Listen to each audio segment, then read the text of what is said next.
So when you talk about confidence, Mm-hmm. once you are more of a human than the human you were born as in a substantial primal survival capacity, the whole world looks different. The world was previously blue. Now the world is green. It's just every interaction changes. Every meeting, every conversation, every interaction with another human changes. Mm-hmm. Because, and even with inhuman things, even with just life, challenges and problems, you go, no, that's not so bad.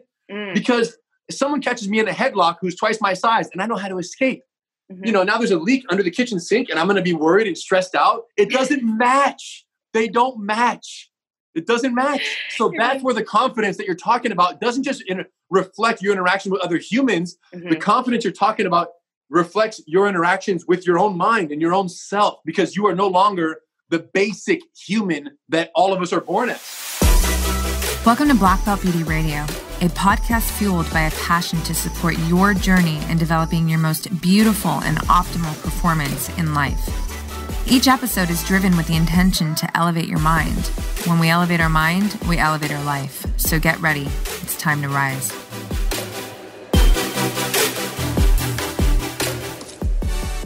Hey everyone, welcome back to another episode of Black Belt Beauty Radio. This week's guest is Rener Gracie. Rener is a JiuJitsu Black Belt, an entrepreneur, inventor, and chief instructor at Gracie University, my JiuJitsu Academy. Rener is a third-generation Gracie, son of Rorian Gracie, who is responsible for bringing the self-defense martial art of JiuJitsu from Brazil to the States. JiuJitsu is now one of the most popular of martial art disciplines being trained worldwide. Not only is Rener unarguably one of the greatest JiuJitsu Black Belts walking the planet, but he is equally one of the greatest teachers of the martial art discipline.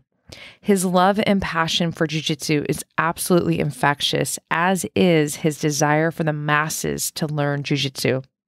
It was from his passion that Rener created the world's largest online platform for learning Gracie JiuJitsu. I believe Rener is truly an engineer. His ingenuity is remarkable. He has a solution-based mindset. Not only is this easily detectable through his incredible jiu-jitsu skills and all that he's created within his business, but it's also what led him to create Quick Flip, a high-quality hoodie that shifts into a light-wearing backpack. This invention took him on to Shark Week, where he gave one of the greatest pitches, if not the greatest, that the show has ever seen. It actually went viral. It was that good. One of the most notable aspects to Rener's awesome character is his energy. He is robust, potent, and effective in his creations and his communication skills, as you will clearly absorb from this epic talk. On a personal note, I have to say Rener is one of the greatest guys I've ever met. He's a loving husband to my girl, Eve Torres Gracie, and father to their two boys, Haven and Henson. He's also one of my brothers, Mike Safai's very best of friends, and for great reasons. He is caring, genuine, and loyal. My family and Rener's family have been very close for decades. They're those incredible friends who are consistent and become family. In this elevating conversation with Rener, we get down on all things jiu-jitsu. We talk about how jiu-jitsu affects your confidence.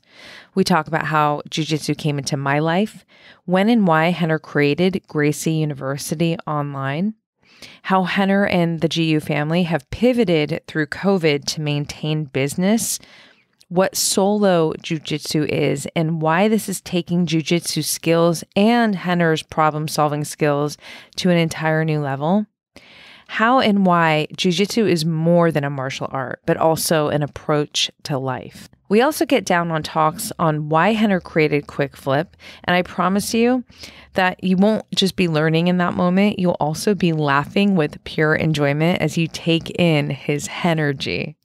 Honestly, you guys, I cannot say enough great things about Rener. He's the real thing, and I'm so proud to share his incredible mindset, his energy, and his powerful frameworks with all of you. There's no way you won't be elevated after taking in this talk. He is absolutely infectious.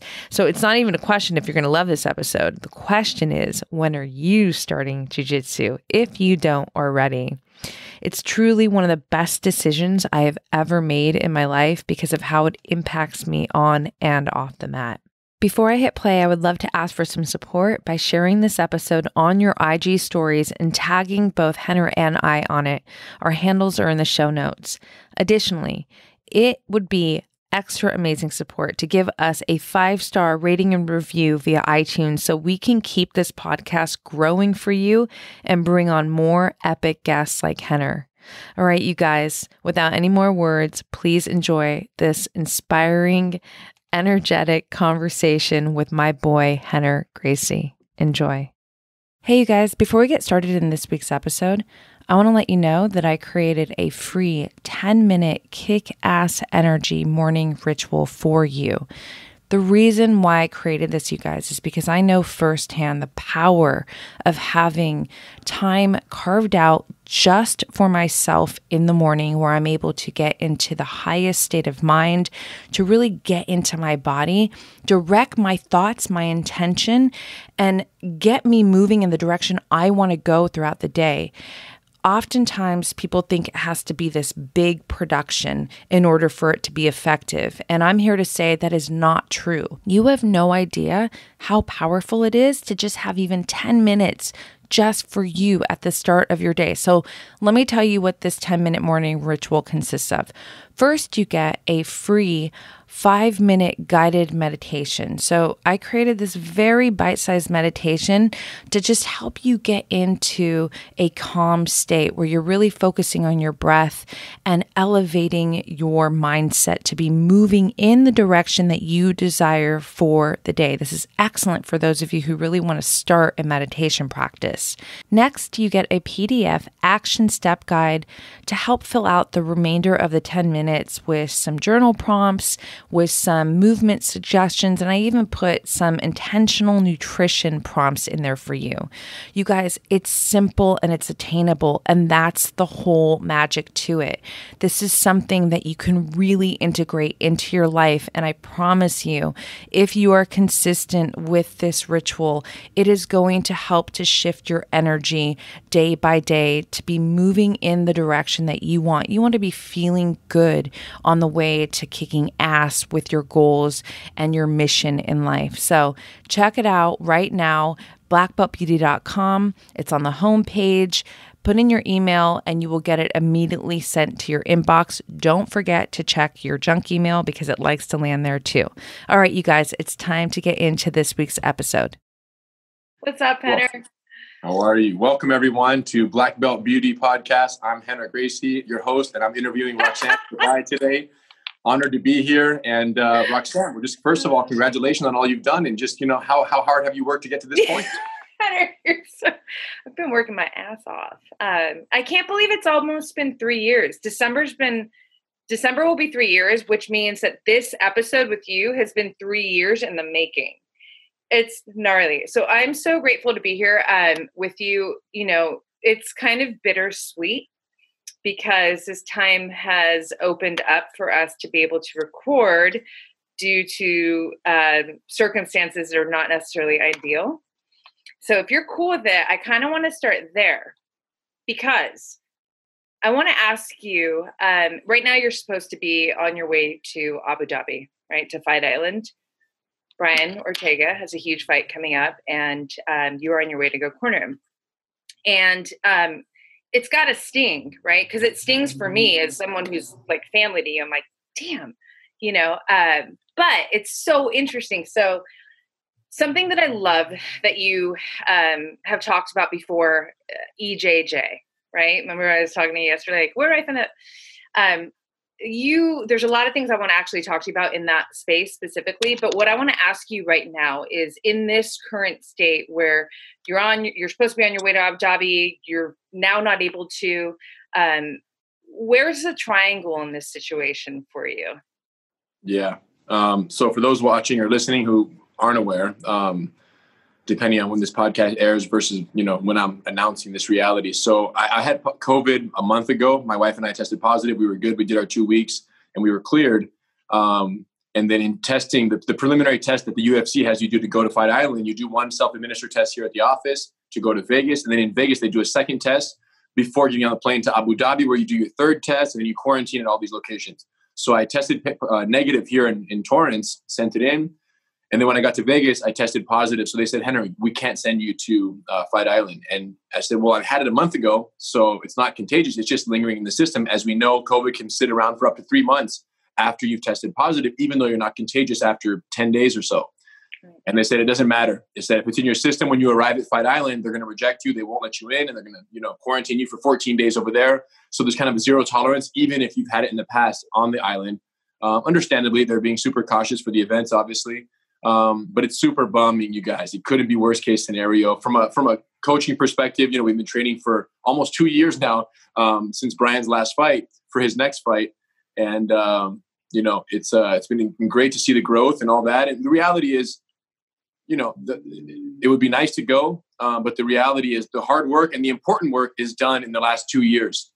So, watching it ringside is fun, but watching it on TV is also fun, and just being there and supporting your student and your friend who's going in there and putting it all on the line. So I'll be watching, and but it's if there's a silver lining, it's that the rest of the team isn't testing positive, and that Brian can fight, because the worst case scenario would be he tested positive, and he because we've been training together for the last several weeks right before the fight since I had been clear from COVID. So everything is great. And Brian was bummed. He was like, man, Henner, I need you to be there. I really wanted you to be there. And this is so important. And especially with all the changes he's had in his training camp. Mm-hmm. And I said, man, fortunately for you, Brian, of all the skill sets in your arsenal, your jiu-jitsu is the most genetic. It's the most DNA. It's in your blood. You've been with us for 15 years now, more than that. And I'm the coach you need the least in terms of skill set, because everything I think you do, I don't even have to even say it, and you're already doing it. Whereas these other skills that you've been working really hard on, these other coaches are going to be there with you and for you. And you've developed greatly in these last 2 years, and you're a whole new fighter. So go put it to work. And that's where we are. And off they go. And by the time this podcast airs, the fight might have already happened. So it will. There you go. It's going to be exciting. Oh man. Well, I feel like you have, positive is a word we can use in terms of your attitude and your perspective, but actually I like the word empowered a lot more, because I feel like when you are operating from an empowered mindset, there is more of this kind of, you invite reality into the picture too. So you are better able to move with the challenges that come with reality, but you have this mindset of like, well, actually, I'm going to quote you on something that you said that was so amazing. I need to pull it up to make sure I don't mess it up. Impossibilities are techniques waiting to be discovered. I would love for you to peel back the layers on that, because that is the empowered mindset, right? It's like being solution oriented, looking at how to win, how to find the answer versus focusing on the problem, the letdown, all of that stuff. Yeah. And jiu-jitsu, this is really, I didn't make any of this up, and this really jiu-jitsu at its core, right? Like my grandfather learned Japanese jiu-jitsu as a kid, and he had a lot of challenges because he wasn't as athletic as the traditional jiu-jitsu player or practitioner. So he had no choice but to modify the otherwise difficult techniques for his small physique, and he found success. He was able to turn jiu-jitsu that was previously more effective for a more athletic, stronger, faster person. He was able to make it effective for his frail physique. So, every technique, one by one, every situation, the mindsets of jiu-jitsu, all of those got adapted over years, and to the point where we now have Brazilian jiu-jitsu, Gracie jiu-jitsu being taught and practiced worldwide. And it's the martial art that gives to anyone what really every other martial art would like to give, but really can't, which is the smaller person a chance against a larger, more athletic opponent. And that promise has been upheld and really completely founded on this idea that there's a way. With alavanca, with leverage and technique, there's a way. So growing up in this family from day one, it's like, yo, how is this being done? Okay, is there a more efficient way? Is there a better way? Put me in a headlock, I find an escape. Put me in a chokehold, I'm going to find an escape, and I'm going to choke you on the way out. So the technique or a situation was never, if that happens, we probably pack our bags and head out because that's the wrap.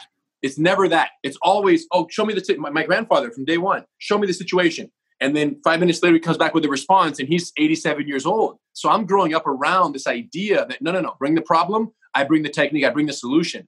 So, that mindset, I think the solution-oriented mindset, the technique discovery mindset and philosophy is one of the most powerful principles that I've adopted both in jiu-jitsu and in life and in business. And I've applied it across it all. I mean, from the jiu-jitsu right now with COVID upon us and the inability to do brick and mortar classes in the traditional sense, like jiu-jitsu and martial arts have always been done. Yeah. We're forced to be creative and say, okay, well, we can't do in-person classes, but what can we do? Mm-hmm. And the answer is you can do a lot of online instructionals, right? Which we've been doing for 12 years now, since before it was cool, but online instructionals. And now we're doing live Zoom classes through jiu-jitsu, something that I would have never imagined was even possible or desirable. But we have hundreds and hundreds of people signing up from all over the world to take live Zoom classes right now, 12 o'clock on a Friday. They're coming in and they're we can see them, they can see us. We're doing the techniques and we're teaching them in a manner that even if you're solo, you can be effective. And jiu-jitsu is an art that was never conceived to be practiced solo by any means. Yeah. But now solo jiu-jitsu is allowing us not only to reach these people and to stay busy and to stay growing during this downtime, but also to learn new things about jiu-jitsu that we never took the time to consider when we were always practicing partner. And the best analogy I use is when I went to Kelly Slater's wave pool, right? Mm-hmm. Kelly invited me to the ranch, which every surfer on the planet knows what it is. If you're not a surfer, just Google Kelly Slater's, surf ranch on YouTube, and you'll see the most inspiring waves in the history of the world. Mm-hmm. So I've been seeing those for years. And one day Kelly called me and invited me to the ranch. So I go out there and I'm riding the wave. And what's so beautiful is the wave barrels, and you can ride in the barrel. Even if you never have in your life, you can kind of get in there in a way that is only legendary, right? Mm-hmm. So I'm going in and I'm 6'4". So I'm tucking into the barrel and I'm getting in there and the wave is coming over. And every time I get in the barrel, I'm just getting freaking washing machine. I'm just falling hard and boom, boom, boom, boom. And it's kind of a tough fall because it's like a 6 or 7 foot wave. So you're getting, tumbled up. And then I come out and I do it again. After my first session, Kelly pulled me out of the pool and he was like, Henner, check this out. And he was standing there. He says, look, get in your stance, get in your surf stance.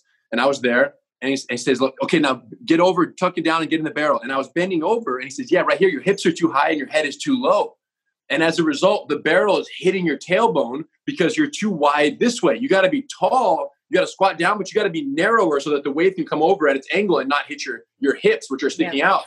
So then he showed me, he's like, yeah, turn your back knee, point your knee forward, turn your shoulders forward, and then squat down and face front instead of bending over and facing sideways where your tail is getting hit. Yeah. And so Kelly's making these adjustments outside of the water to my form and my technique. And then I went back in and he was on the wave runner behind me on the wave, coaching from yelling at the wave. He's like, turn, tuck, shoulder, arm and shoulder. And he's coaching me from within the water behind the guy on the jet ski because that's how controlled the whole. And I got in, Roxanne, and I tucked in and the freaking barrel comes over and he's like, lean forward. And you lean on your front foot and then you shot out of the barrel for the first time in my life, you guys, with this advice that had been given out of the water. By myself, not even standing on the board. I was just standing on the floor and he was coaching my positioning. I was able to then ride a barrel for the first time in my surfing life. And I've been surfing since I was 13 years old. And I got out and made it out of the barrel. No tumble, no wash. And after that incident, I'm like, wow, how crazy. And then of course I went again to make sure it wasn't luck and again, and I got it. I figured it out. So what this all made me realize, and then comparing this to our classes now where we're doing solo jiu-jitsu classes, I realized, wow, that Kelly isolating me from the wave, which I compared to my opponent. The opponent in jiu-jitsu is like the wave. It's who you're doing it against. So Kelly taking me out of the water, refining my technique without the wave in the picture, showing proper dynamics. And those little adjustments I would have never made in the water. Right. It was impossible to be adjusted when the wave is going 50 miles an hour. So I'm in there out of the water being adjusted perfectly, details that I never even thought existed. He's coaching me. And then when I put that technique back in the water, I was better than I'd ever been at surfing in my life. So that's when I realized, wow, we can do so much with these students who are at home learning by themselves and make such adjustments to their surfing posture and their technique and their body mechanics and their positioning and their understanding of their body so that when we reintroduce them into partnered practice after COVID clears, they will be better surfers than they ever were prior to COVID. And that's what's happening right now. And that's the triangle choke in this COVID, challenging opportunity that we're facing here. In the challenging circumstances, there's the opportunity, there's the technique waiting to be discovered. It's the opportunity to practice more solo technique is the hidden gem in all of this for us. And so much so that when we get back to partnered practice, we're going to be leveraging and utilizing more solo practicing and drilling than we ever had in the last 100 years, because we now see the benefit. And going to the ranch made me realize that. Oh, that's so good. There's so many things I want to pull on that. One thing I want to say right off the bat is it's really rad to, I've been surfing for almost the majority of my life. And when you started talking about surfing right now, the way that your eyes lit up, like, it's like.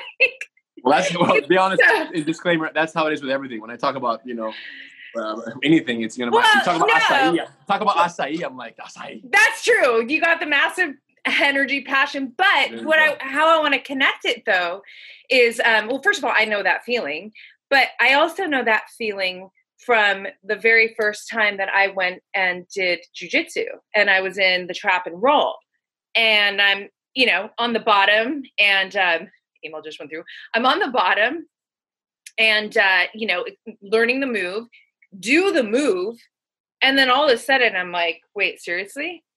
Hold on. I didn't use any strength. I didn't use force. I literally used leverage technique, which is what jiu-jitsu is all about. But it was this feeling of like, holy shit. That is kind of similar to like you getting out of that barrel for the first time. And so, that connection was just amazing. And I had to mention it because, jiu-jitsu has been a part of my life. I was literally just saying 2 days ago to Eve, I miss it so much, and then listening to you talk about the solo sessions, I'm like, dude, what am I waiting for? And it makes so much sense, Henner, especially, knowing, and even though we are like family and the academy is like family to me, but straight up, I've been, integrated into MMA and to jiu-jitsu in different ways for several years now. And I'm really proud of my academy, of our instructors, of the way you guys have a different, in my opinion, there's just a level of communication that is just so unique. It's special. So I imagine that taking these solo classes, especially with your form of education and communication,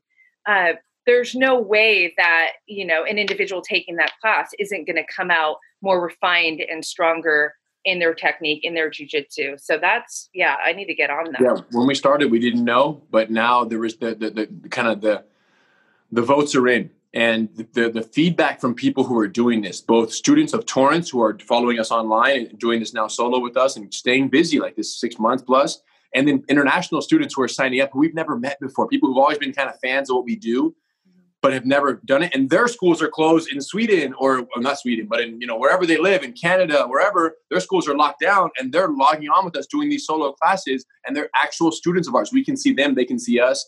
So the feedback for me, it's always about put the product out, put the service out, do the best you can.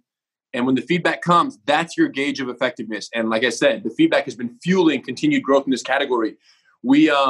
We announced a free self-defense seminar after a recent assault took place, and we did a video demonstration on it and breakdown. We announced a free self-defense seminar. We have over 1,400 people signed up for a solo Zoom self-defense seminar. We've never had a 1,000-person seminar in person ever, but we do it on Zoom, and these people are all going to log in. We're going to be able to see every one of them, and they're going to be able to see us, and we're going to do jiu-jitsu. That's on November 1st. Anyone out there who's interested in trying out jiu-jitsu, because that's the other thing, Roxanne, is that we're having so many people start who have been so fearful of the conventional jiu-jitsu beginning, right? Going to a BJJ school, getting choked out on their first day, twisting and breaking a rib, and like having a bad experience, which is very common in jiu-jitsu if you don't have a good teacher, like you said. So many people are so fearful of that now that we're doing this online Zoom from your house with no partner introduction to jiu-jitsu, whether it's our Gracie Combatives beginner program, Women Empowered, Bully Proof for the kids. So now that we're doing these solo at-home courses, and we're allowing anyone to try it for 7 days free, people are signing up and doing jiu-jitsu. And now they're all stoked because they're doing it solo. And all they can think is, hey, when COVID clears and I can get to a certified training center, I'm going to go in there and already have an idea of what the art is about. And they're going to kind of build on it. So for many reasons, it's lowering the entry barrier for people to try jiu-jitsu in the safest possible setting ever. And we're really appreciating that opportunity and taking advantage of it and saying, hey, everybody, 7 days free, let's go. So anybody out there who's ever considered learning jiu-jitsu, which is pretty much everyone on the planet because it's taken over, go to gracieuniversity.com/Zoom, and you'll be able to just submit an email and start your 7 day free trial like tomorrow. So we got you. Yeah, I mean, I feel like everybody needs to know jiu-jitsu. It is literally, I think, surfing and jiu-jitsu are two activities that are like the best decisions I've ever made in my life, because it's not just the practice of it, like the actual kind of sport activity of it, but it's the way that it literally integrates into the rest of your life, right? Like from a mindset perspective, just the skill transfer, the principles, there's metaphors, analogies, both in surfing and in jiu-jitsu that in my personal life, I know have been so supportive. When I think about like moving through challenges, the surfing and jiu-jitsu truly have helped me and continue to help me move through challenges from again, going back to that empowered mindset. I want to go back there for a moment. So I want to actually talk about when you were 19 and you got injured.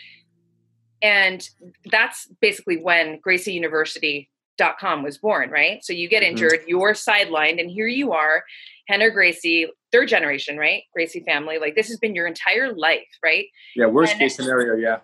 Yeah. And so now all of a sudden you're injured and you can't train jiu-jitsu. And rather than, going down this path of depression and like, what do I, I just truly believe you have the mind of an engineer. You have an engineering mind. You decided to, I'm going to let you take it from there. Yeah. I can take it from here. For sure.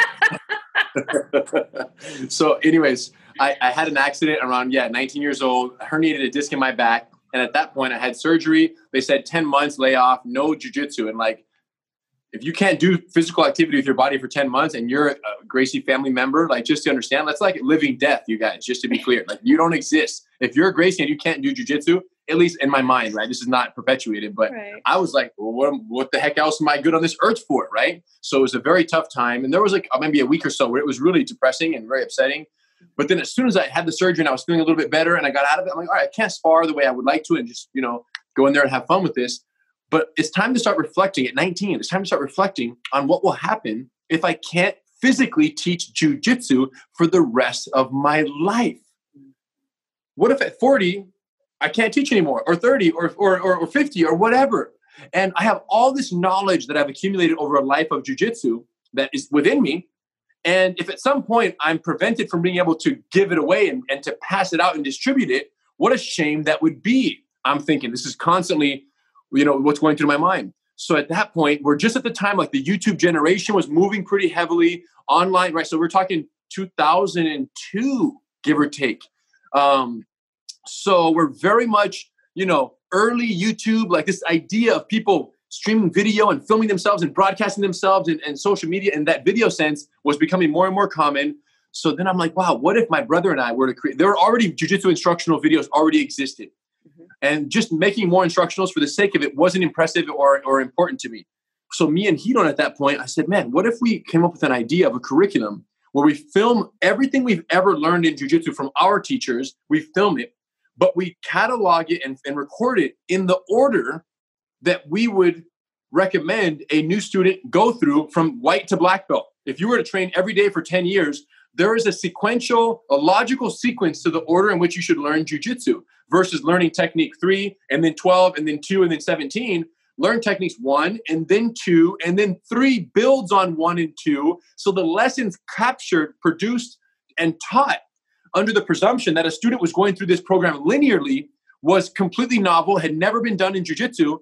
And now I know why, because here we are 10 years later, and it's the hardest thing I've ever done in my life to catalog jiu-jitsu in order in terms of the amount of work that it takes. But that aside, we decided we're going to go for this. We're going to film for 4 years straight. We're going to film everything we know, film every day, and we're going to catalog all of jiu-jitsu. And we're going to create a pathway so that one day when we die or can't teach anymore, anyone can start on lesson number 1 and go through in order on these lessons. And that was the ambitious dream and the goal. And we went for it. We were naive enough then to say, let's just do it. We started filming lesson 1, lesson 2, got through lesson 36, which is our beginner program, lessons 1 through 36, Gracie Combatives. That's our street self-defense just for beginners. Mm-hmm. And once we finished that, we're like, all right, that's cool. But when someone finishes this, let's go more. So we created GracieUniversity.com, a streaming video online learning center where these lessons are all cataloged. Someone can sign up and start on lesson number 1 and go through. And since the beginning, the first 3 lessons have always been free because we were sure that if someone sees lessons 1, 2, and 3, they're going to want to sign up and pay for 4, 5, 6, 7, 8 all the way and just roll with us. And that's what's happening is that, we're now here we are 12 years later. We launched the website in 2008, I think, after so many years of planning and writing and scripting and recording. We launched 2008. And now I think we're at 275,000 members in 196 countries. And these are people who log on and watch lessons and practice and go and are climbing through this curriculum linearly. And what's crazy is that we thought, wow, this is ambitious. This is exciting to catalog our lives because for our kids, for their kids, like, we'll always be digitized. And we thought the only thing we can do that's better than capturing everything we've ever learned would be to create a mechanism through which people around the world who are learning this information can have their skill set verified by the source of the information. So we created the first ever video evaluation process for any martial art ever. There's been a lot of DVDs and instructionals of just random techniques, and you can buy a collection. And back then it was more DVDs. Today it's more online. And still to this day, you can go on and buy a cool series of instructional on chokeholds or arm bars or escapes or sweeps. And they're very topical, but it leaves it up to the student to take those different topics, own the material, and then organize their passage through that material on their own. So the student is the conductor of the training pathway. And that's the fault in all other instructionals pretty much on the planet, is that they leave it up to the student. And they work great for people who are already knowledgeable in jiu-jitsu. These ideas work great. If you have some skill set, you know what you're missing, that's one thing. But we always based it on the presumption that our student, the most important student, was the one who knew nothing and wanted to embark on this journey. So we call them the lowest common denominator. So anyways, we created this linear whole thing. We created this video evaluation process. And today, the curriculum is much more robust. We've continued building it out. We're still not done, but we've built it out. And it's certain milestones along the way, every 100 classes, every year of training, someone can upload a video evaluation of their performance. And an instructor, one of our certified instructors here, they get assigned the test, they watch every minute of it, and they report back to the student second by second, time coded at 2 minutes and 43 seconds in video number 1. At 2 minutes and 43 seconds in video number 1, you grabbed the wrist incorrectly. You should have been using a C-clamp. You used a monkey grip instead. So this level of specificity for the guy who's in Lagos, Nigeria, in the middle of his cabin out there, who wants nothing more than to be with Team Gracie University, and he's getting feedback from us telling him he can change this and that detail. So this two-way communication is unique to Gracie University, and it's really the secret to our success because it's a lot of work, right? Mm-hmm. We have to structure it linear. They have to send in the video. We have to send back the feedback. So it's really in a league of its own, and it's been so successful, Roxanne, that many people around the world who've only learned online through Gracie University have become so confident in their skills and so effective with our techniques that they've then taken the steps to go through the process of becoming a certified instructor, which is a whole separate course, but a course that once you learn the jiu-jitsu techniques, anyone can do this. So guys because now it's been 12 years, guys who've only ever learned online from us, then went through the instructor certification and then met the requirements to open a school in their territory. So they go from a small, unofficial Gracie garage type training environment with their best friends and neighborhood buddies. They go from that to opening a brick and mortar certified Gracie JiuJitsu training center. And they open and they start serving the community. And now this guy who was previously only a very dedicated online student now has a brick and mortar business. He's feeding his family. And in many cases, these guys will grow their schools to 200, 300, 400 students. And they have to quit their regular jobs to teach jiu-jitsu, all because it started on Gracie University. So now it's crazy. This is where we are today. How does that make you feel? Like, do you ever step back and because, you're a high performer. You're always like looking at and it's jiu-jitsu, right? It's like, what's the move after the move after the move, right? Do you ever kind of take a moment to just realize what you have accomplished to this day? Because it's incredible. It's not just, you've created successful business, but you've literally changed people's lives. And that's like, yeah. I'm going to, I have to confess that for me, you're asking, Rener, how much do you look back and really reflect? Sadly, not that much. Yeah. Because here's the deal. I'm playing the game. I'm a video game player, except my video is real life. And my game is changing lives and is empowering and is giving value to the world. Yeah. And the second you beat a level in a video game, how much do you sit back and say, yeah, that level, ooh, level 7? Yeah, I got you. No, what are you thinking about? Level 8, level 9. I get it. And it's not from a stressed mindset. I play the game from an excited, how many levels are there and how many can I beat in the short time relatively that we have here? So I don't have time to bask in the glory. Like for me, like this is, it's really, and Eve kind of gets on me about this. Like once the dollar is earned, for me, it's forgotten. It's all, and not that I'm playing this game for money, but money is a measuring stick of the success with which you play the game. It's just a measuring stick. It's just a metric to say, oh, you changed 100,000 lives. Here's $100,000. Like that's just it. So for me, once that comes in, it's already, for me, I'm always thinking about what's the next thing that has to be done. And what's crazy is when you're an entrepreneur, and especially in my case, where you're in an industry, which you're literally carving the path of the future of this industry every single day. No one's telling me what's the next step, right? There's not a conventional like hierarchy and a ladder that I'm climbing. Oh, if I do this because someone else has done it.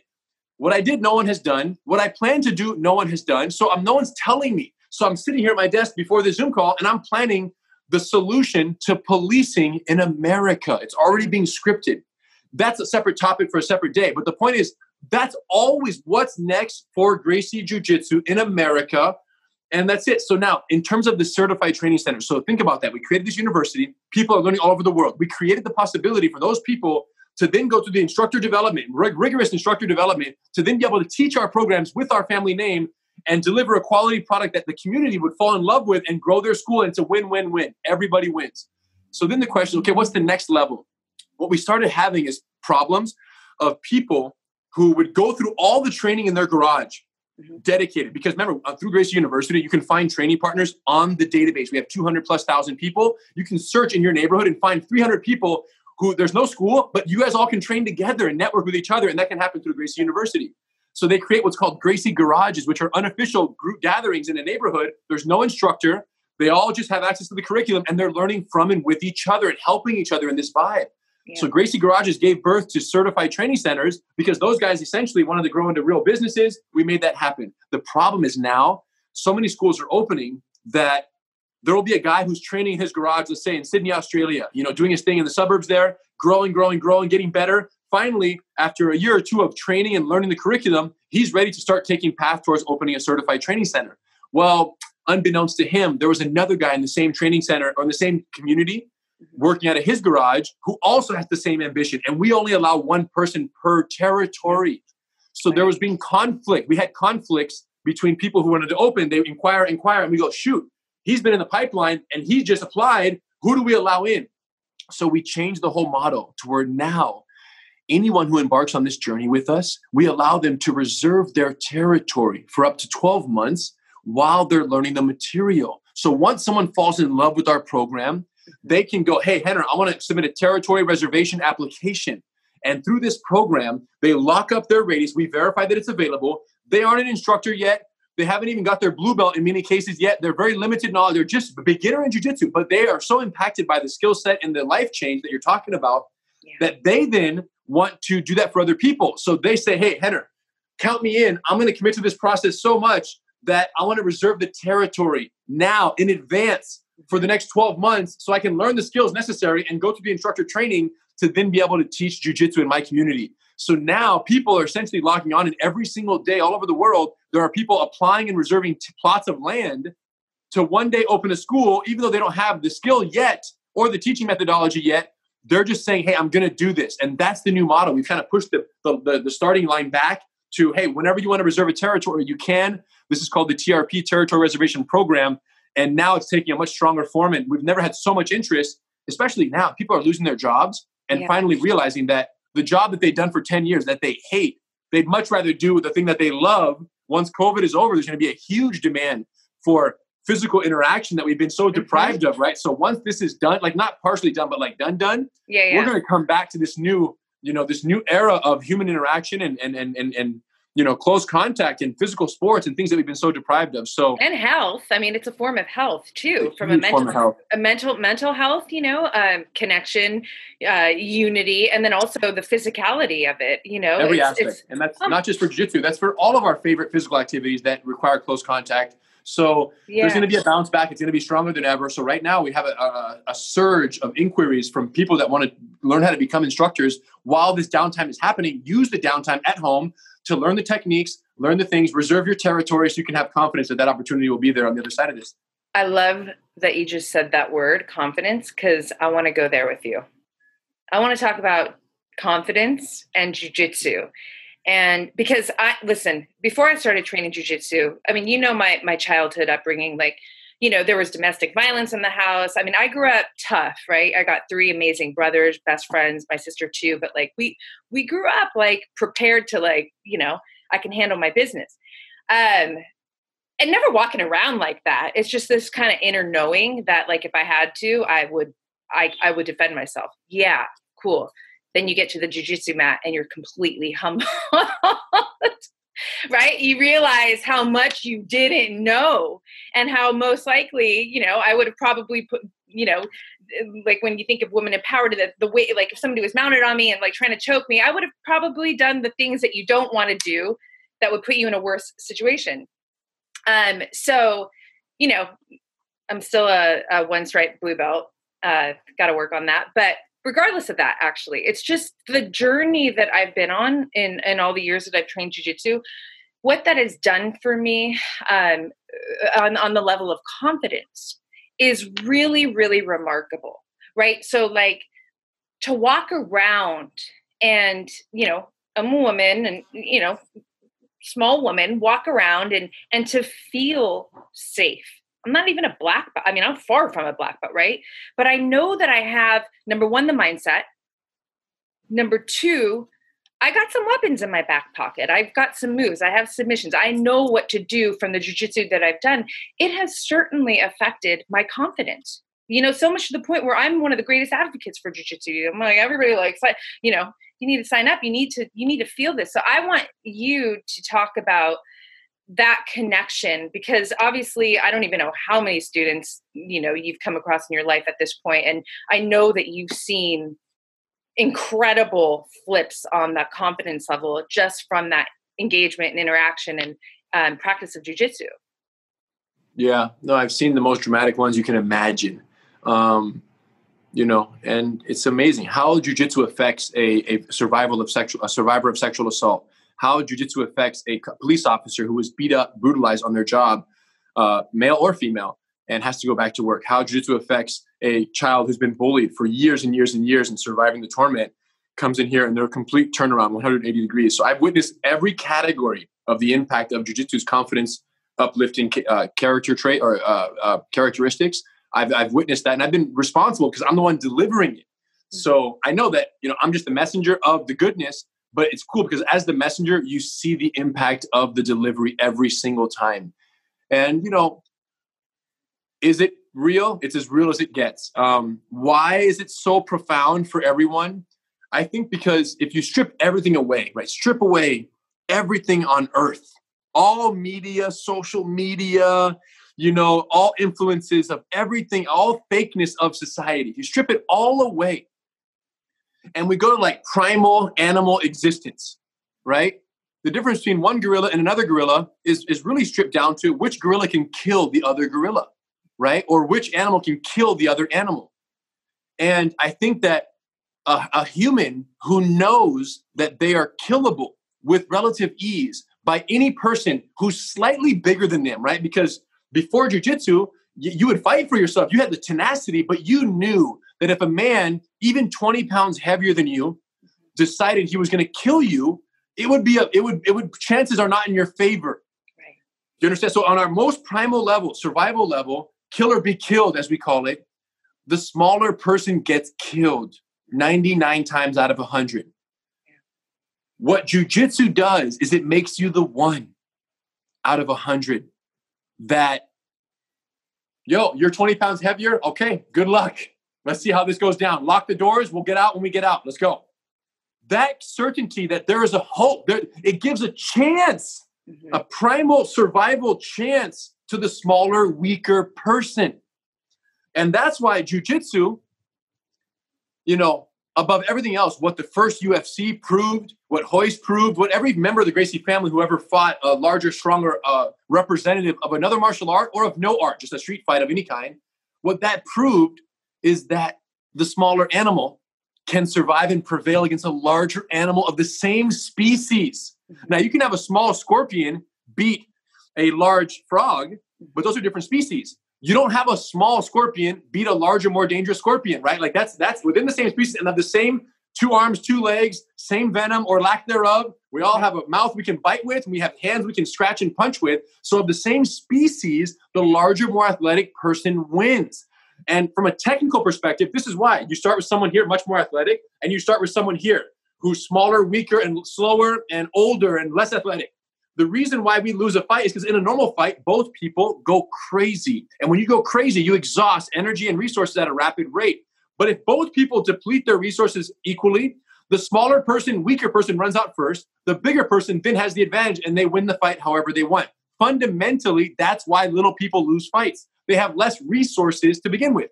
Now, when you learn Gracie JiuJitsu, everything changes.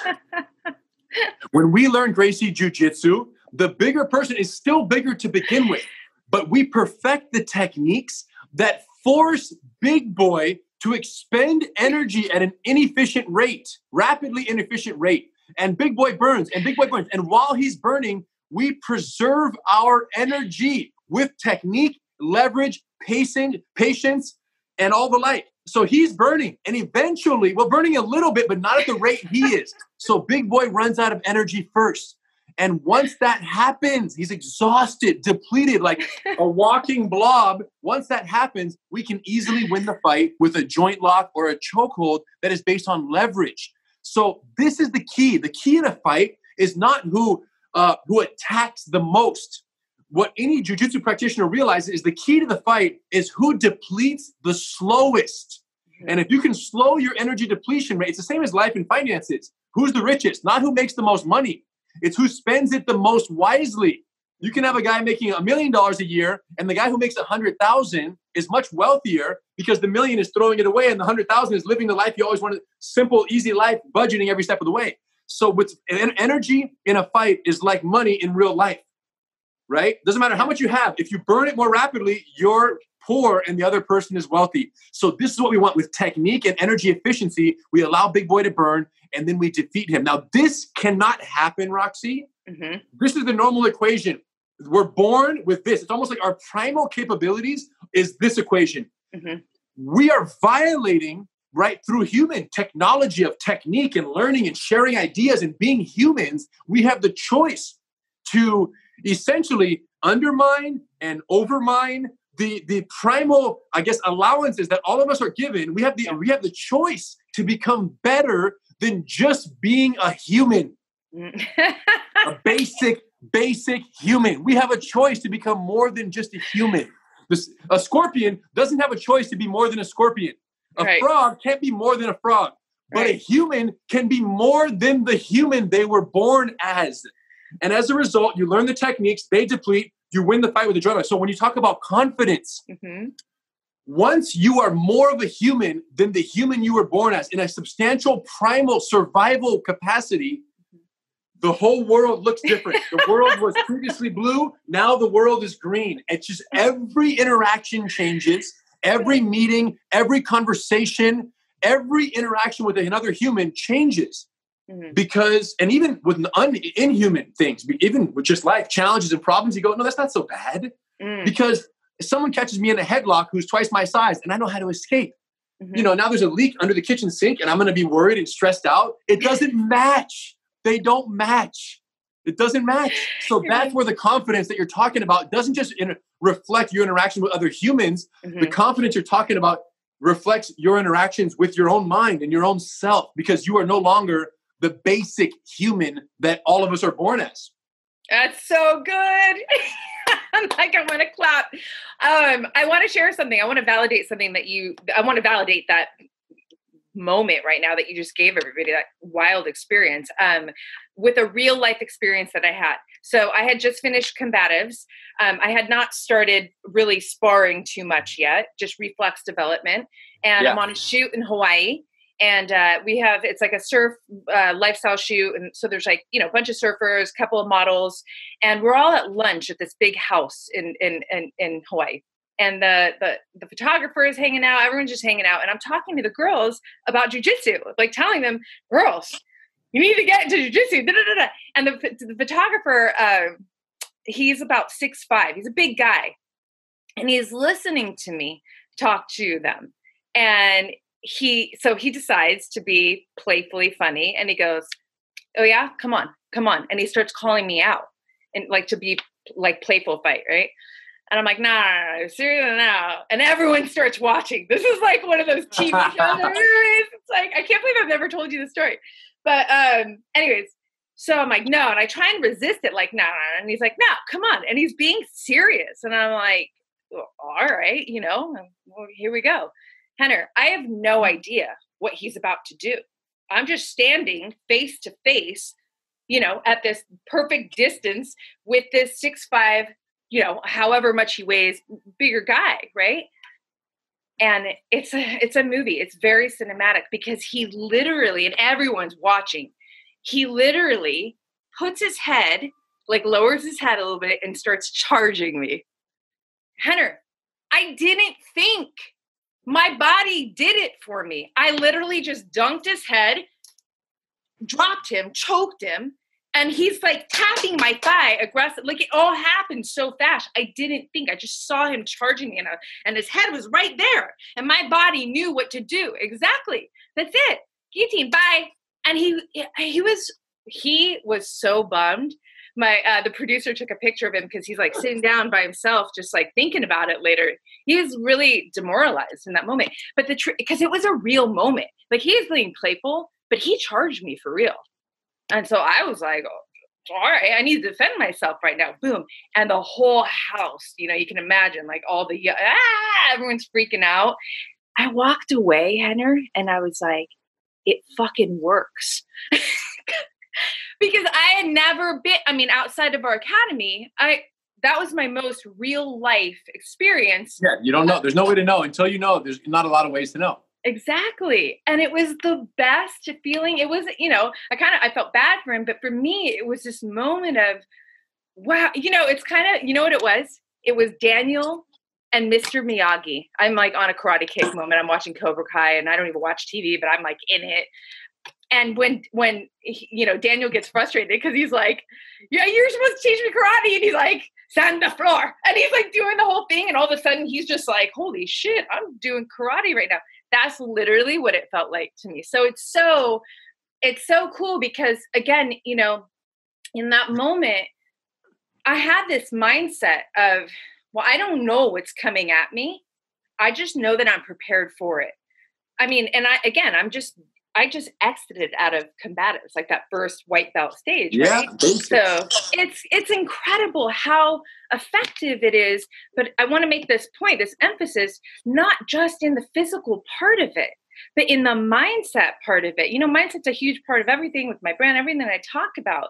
Because if I had the mindset in that moment of I'm not prepared, I don't know what to do, I didn't have that confidence. Maybe I don't know what the outcome would have been, but the fact that my mind was so calm in that moment because I had put the reps in, I have been doing this and whatever was going to happen was happen. It literally just, my body just did like saw the trigger, the moment, the opportunity. And I was victorious. Oh, awesome. You never told me that. That's awesome. I never told you that. That's crazy. Yeah. It's so good. So, okay, listen. There's a couple of things I want to talk about because the time is moving fast, and I knew there's so many things that I want to have more podcasts with you, obviously. But some things I want to talk about specifically when it comes to Rener Gracie's lifestyle, and the reason for that is because, like I said, you're a high performer. There's something really cool that I want to share with you from a neuroscientist by the name of Andrew Huberman. I don't know if you've seen him online, but he's been doing a bunch of podcasts. He was just on Joe Rogan recently. And he talks about stress management, high performance. He talks about, you were the person I thought it actually when he starts explaining this. He uses jujitsu as an example where he's talking about neuroplasticity. Okay. There's two parts to get more neuroplasticity in the brain. You need what's called duration, path, outcome. So he used jujitsu as the example, because in jujitsu, that's exactly what you're doing. It's like you're looking for the solution. You're in a problem. You're looking for, so it's like this hyper-focused moment of duration, path, outcome.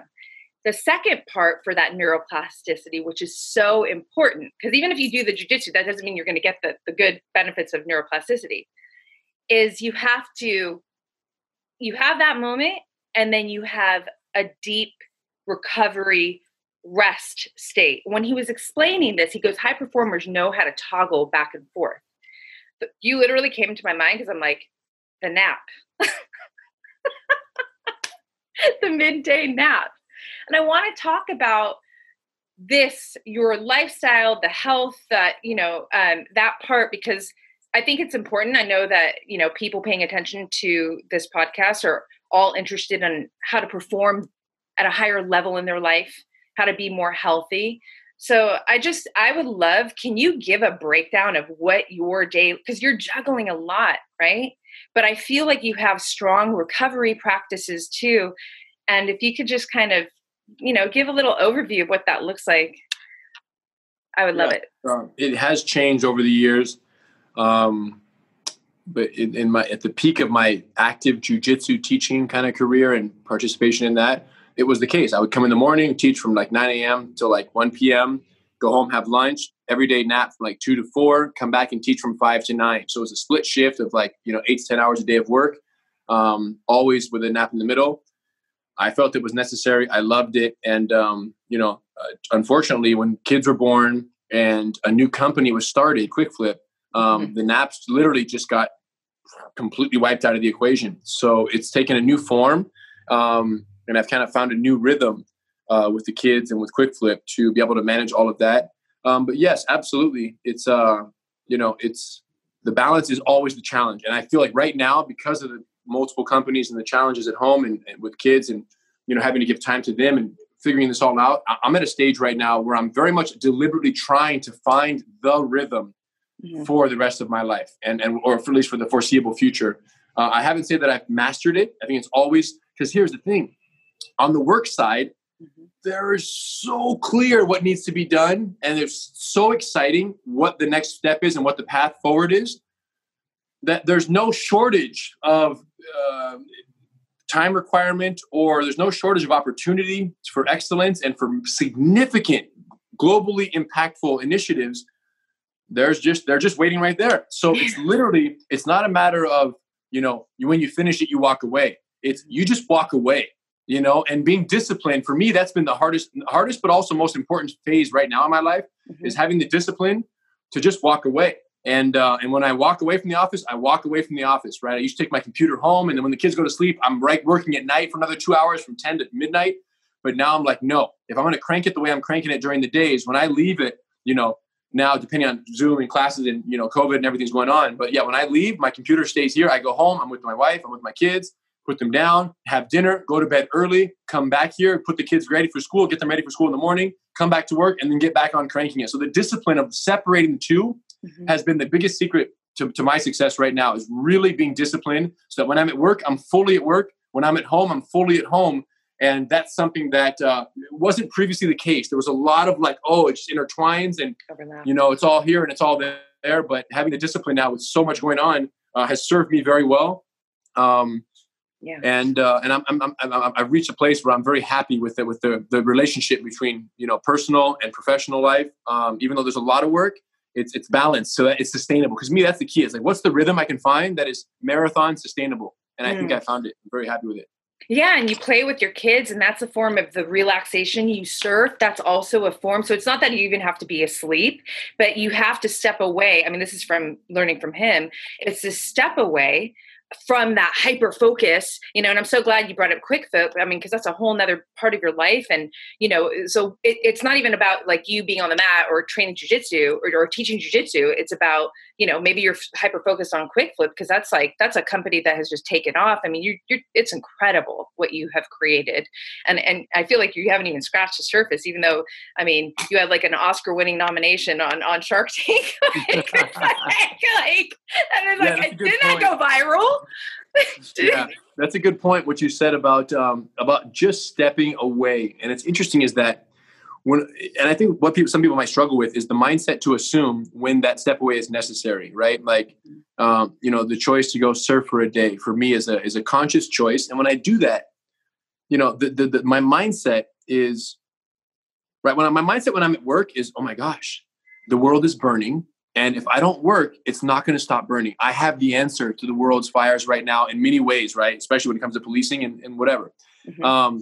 If I don't work, it's not going to solve itself. So my mental framework sitting here is one. Mm-hmm. And then my mental framework when I'm surfing is, listen, the world's going to keep spinning and I'm doing important work, but I got to put myself first. So it literally changes. I don't talk to myself about what's not going to happen by me surfing. I talk to myself by, life is what it is. So I have this ability to be detached from this workaholicism to the point where it's incapacitating.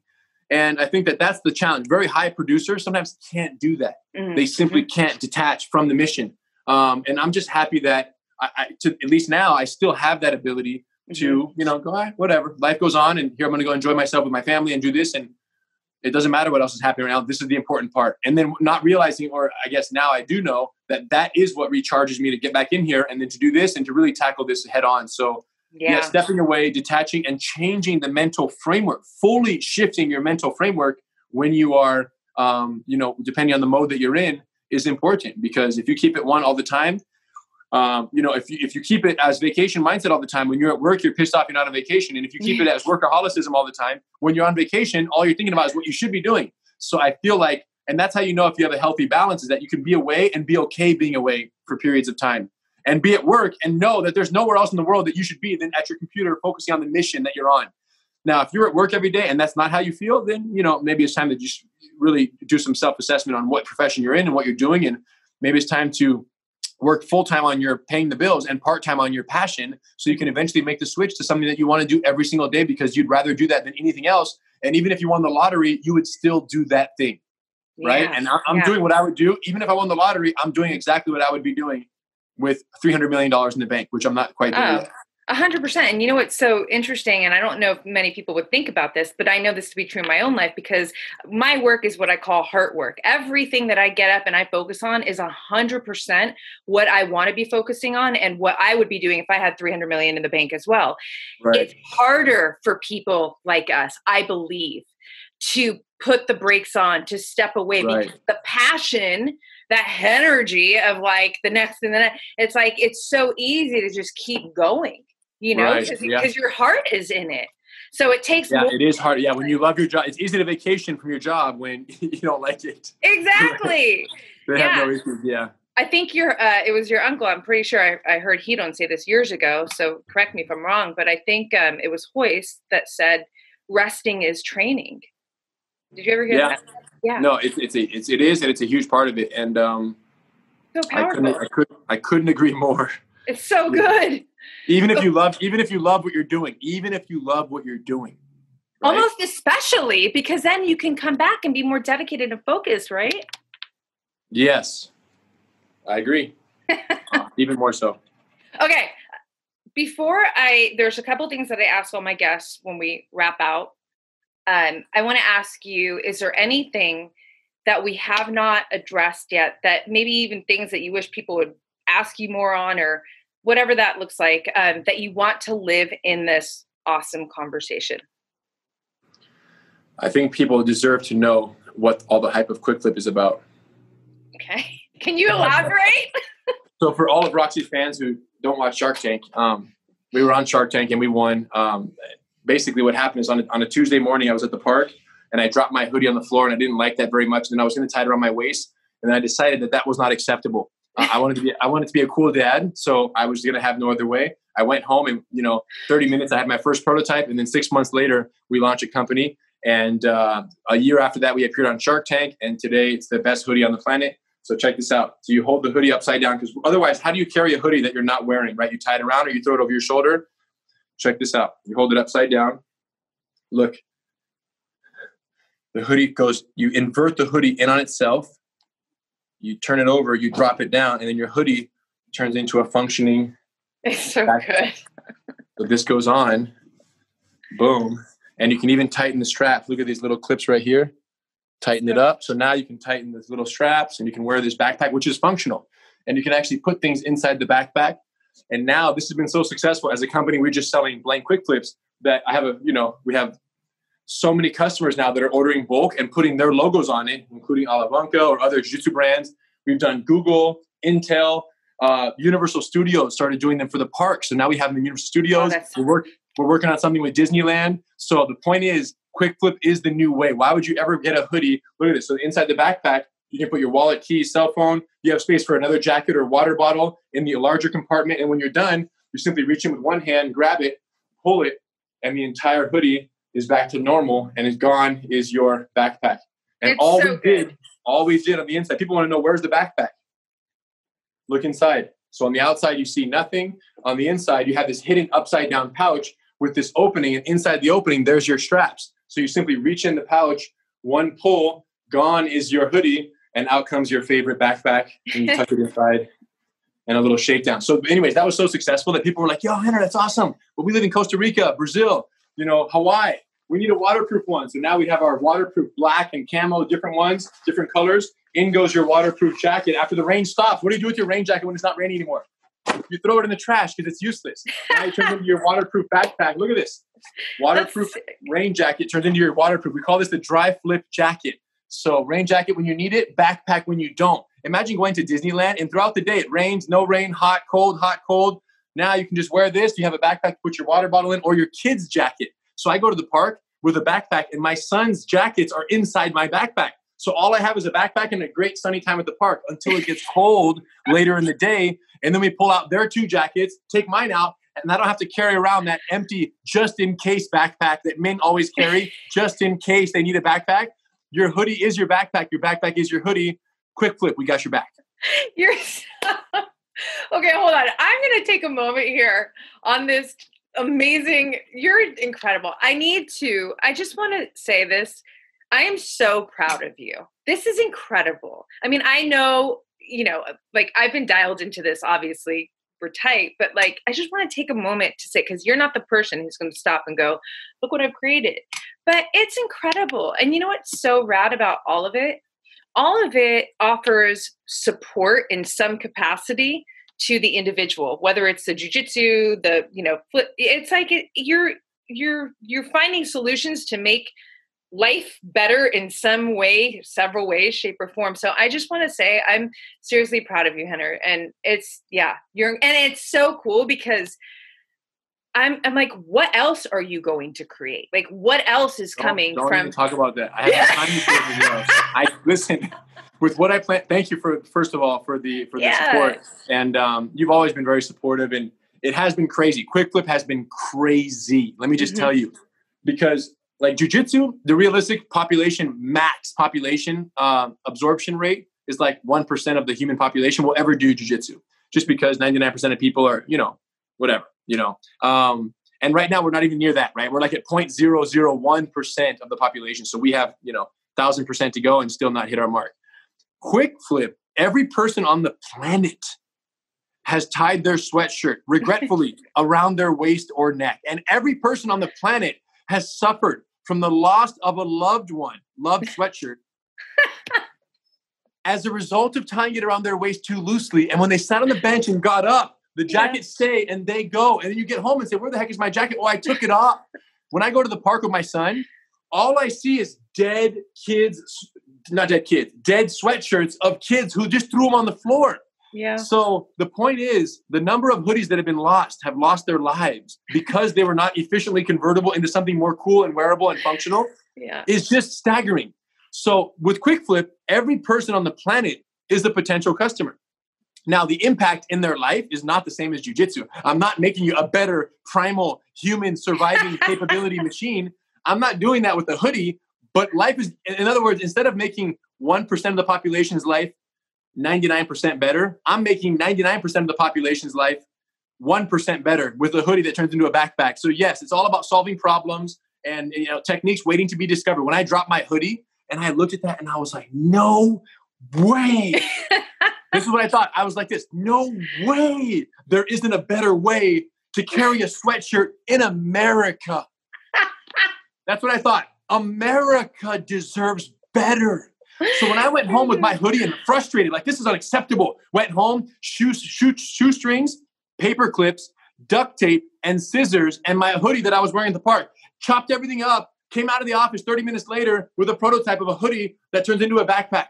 And my wife was like, where were you? I was like, right here. Look what I did. She's like, what is that?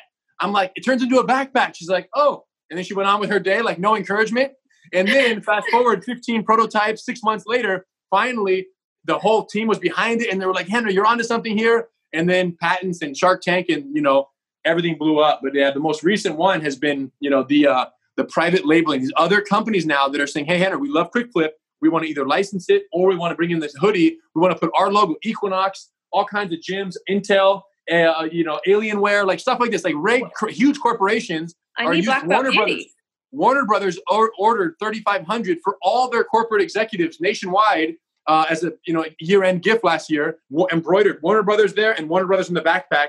So like now that we're dealing on that level, I'm like, okay, we struck gold here. Like this is legit, and it's growing every year exponentially. And I'm looking at this like it might be the case where when I'm 50 years old and slow down on the work, I might be the guy. I might be remembered as the backpack hoodie guy more than jiu-jitsu.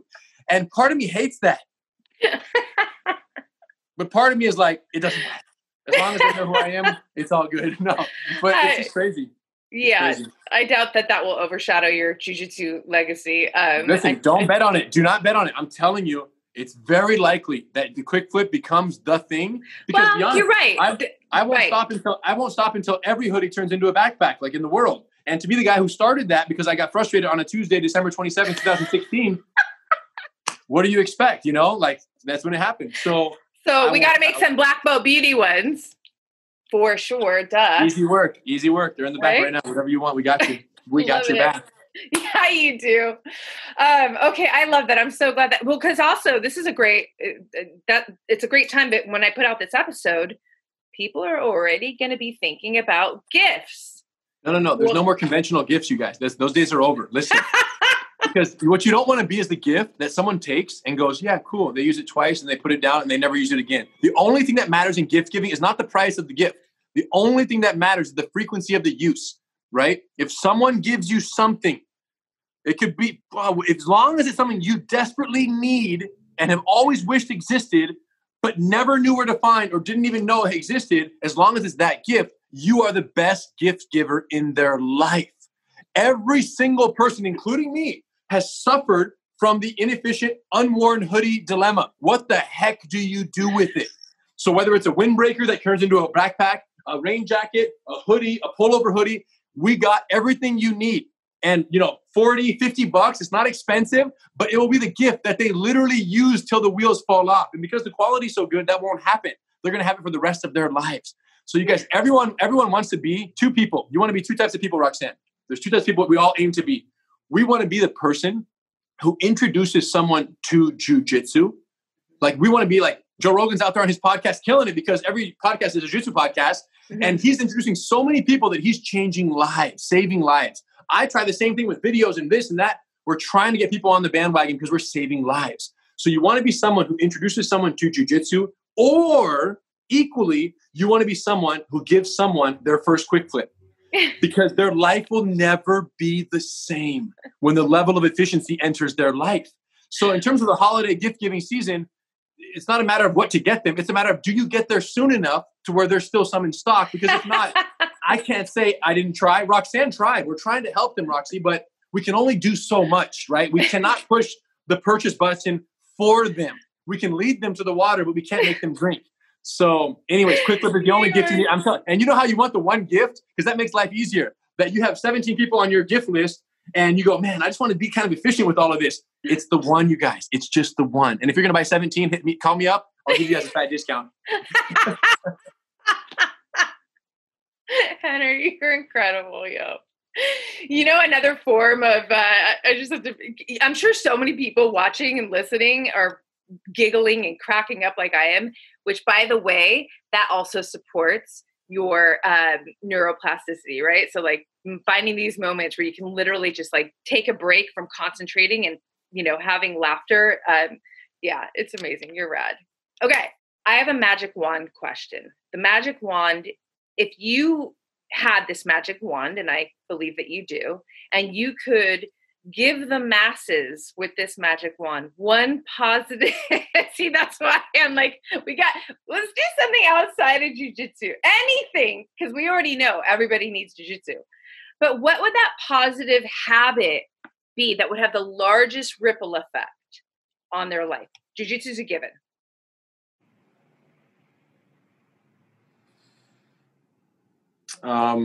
What's a positive habit? Mm-hmm. Assuming everyone already knows jiu-jitsu. Yes. Well, shoot. Just in terms of human relations, seek to understand before seeking to be understood. Love it. I love that. You want to elaborate? No. That's the first time. I think I just did. That was the first time. You're always elaborating. And that's it. You don't need to elaborate what needs not be elaborated. You're right. You're right. You're so right. No, that's a really good one. That's a home run. So, okay. So the final part of my amazing conversation is with you is I do these rapid fire words. I give them to you rapidly. You do not have to be rapid in your response. You can elaborate. I would love for you to elaborate. But basically, how these words trigger you, like top of mind, top of heart. What do they make you feel? What do they make you think, etc.? Are you ready? I'm ready. Okay. First word is love. Honesty. Next word is fear. Essential. I can elaborate. I'm not going to pay one for one. Let's just break the rhythm. Essential because without it, you make terrible mistakes. And with fear, you can strategize and you can conquer it. It's conquerable, but it needs to be respected. And without fear, you're doomed. But channeling and managing it correctly, anything is possible. I love it. And I agree. Next word is curiosity. You're like my middle name. Yeah, no, curiosity. When you say curiosity, to me, it's the importance of not fearing curiosity, right? Because so much of my success up until this point has been because I allowed myself to be curious about something that didn't exist yet. Not just curious about what's in this bottle, but really curious about what if we went this way? And that curiosity mixed with the courage that jiu-jitsu provides is what got us to where we are today. So don't fear curiosity. And curiosity did not kill the cat. Go for it, believe in it, and at least you can say you try. Better to try and fail than to not try at all. I love it. Next word is challenge. Yeah, all good things are on the other side of it. So you kind of have to not just accept the challenge, but pursue the challenge. Because until you reach the challenge, there's no glory. There's no glory on the other side of the easy work. Whether it's a challenge in time and energy, whether it's something you fear that you need to overcome, whether it's the fear of other people's opinions and the challenge of facing adversity in people's opinions, especially today with social media. If you don't face the challenge, there will be no glory. And the top of the mountains are reserved for the people who knew there were challenges, who were scared of the challenges, but faced them nonetheless, and overcame. You literally that's the philosophy behind Seek the Fight. There you go. I love it. Thank you. In Henner's words. Okay. Just a couple more. Next word is courage. Did we say courage already? No, we said fear, challenge, curiosity. Yeah. Listen, there is no, yeah. I mean, to know the challenge exists and to contemplate overcoming it is not going to happen without the courage. But courage can be developed. That's the important thing, is that to recognize that courage is not something you're born with. Courage is something you're developed through your life, and who you are and your life circumstances create the courage or lack thereof.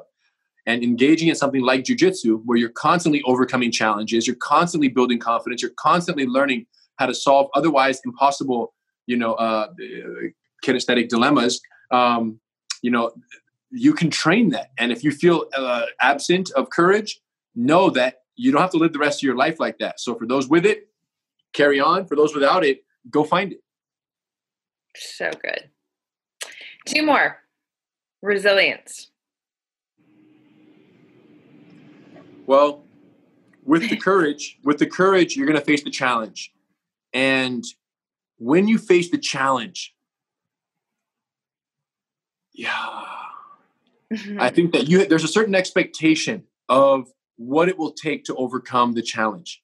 We all kind of have this perceived expectation. I expected Gracie University, the ultra jiu-jitsu video curriculum of the century, I expected that to take 4 years. That was my number. I'm going to commit 4 years. It's been 12, and we're like 60% done. Yeah. So resiliency, I had the courage and I faced the challenge, and I had an expectation. The resiliency is why I'm still going. So allowing yourself to change course and to stay on the path, even when things don't go your way, that's resiliency. But you got to be careful, because assuming the mindset of just never give up. Yeah. Like, when you learn it as a kid and your mom says, hey, never give up, Johnny. And you say, okay, thanks, Mom. You got to be careful, because never giving up can be a liability or an asset. And in that sense, resiliency can be a liability or an asset.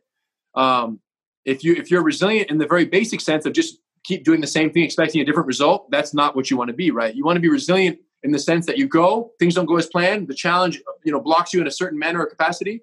And then you change course, but you're still reaching the same final objective, but you're changing the tactics with which you arrived there. So resilient, but tactically efficient is really what everyone should aim for, because resilience in the simplest, never give up, Johnny way can be a liability. And here you are trying the same thing 15 years later and not getting the results you're looking for. Awesome. That was so good. Thank you for that. That's a gift for people to take in. The final word, excellence. I think for me, I find extreme gratitude and appreciation for excellence in all its forms. I think life is beautiful when you can admire the excellence, of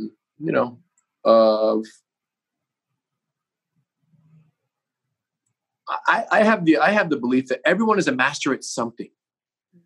A man who is unfaithful and has, terrible relationship history, he's a master at ruining relationships. And if I'm sitting next to him at the bus stop, my question to him is, hey, bro, when do you know a relationship that you're in? When do you know it's officially over? There's no coming back. What's your marker? So you want to be excellent at finding excellence in everyone and in everything around you. And when you appreciate life and when everything is beautiful in that sense, both, human and other physical, the world around us, life is much better because, and that has to do with curiosity as well. The curiosity to care about the excellence at every level of existence. And once you have that approach, your ego is checked because you go, all right, cool. I'm excellent at, developing online curriculums and turning hoodies into backpacks. But that person over there has an entirely different life lived, and they have some excellence that they can share with me that I can benefit from. And you obviously have this trait because you're doing the great work you're doing. But I think become excellent at finding the excellence in everyone is something that we should all pursue. And along that line, I don't judge people by my standards. Mm-hmm. I judge people by their standards. And I think that makes it very possible. So even someone who the society might deem bad or neglected or, any kind of person, criminal or otherwise, I go, all right, well, we can place them in a box, but the question is, what can we learn from that person to do or not to do, right? Find a guy who's been broke his whole life, bring him to a business conference and have him share all the mistakes he made. How valuable would that be? So that's what I'm talking about is there's excellence at being broke. There's excellence at ruining your financial future. So it's a very interesting perspective. And I was never really taught that by anybody. It's just something that I've always felt inquisitive into other people's lives, for the reason that I believe that, everyone is the master at something. And that mastery will basically be determined by what you spend your day and night thinking and focusing on, right? Whatever it is you spend day and night thinking and focusing and consuming yourself with, you're going to become a black belt in that.